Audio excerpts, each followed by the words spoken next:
Welcome back to a new video. We'll be talking about what if I received a Bitcoin when my computer is power off. This works fine. The Bitcoin will appear next time you start your wallet application. Bitcoin are not actually received by the software on the computer. They are uploaded to the public link that is shared between all the devices on the network.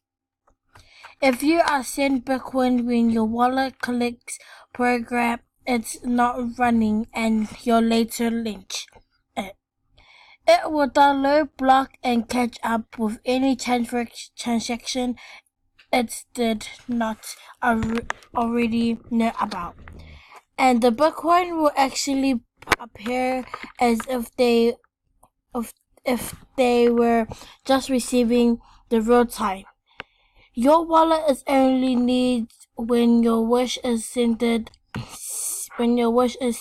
Bitcoin. Thank you for watching. To find more information, go to the VS Coin. Bye.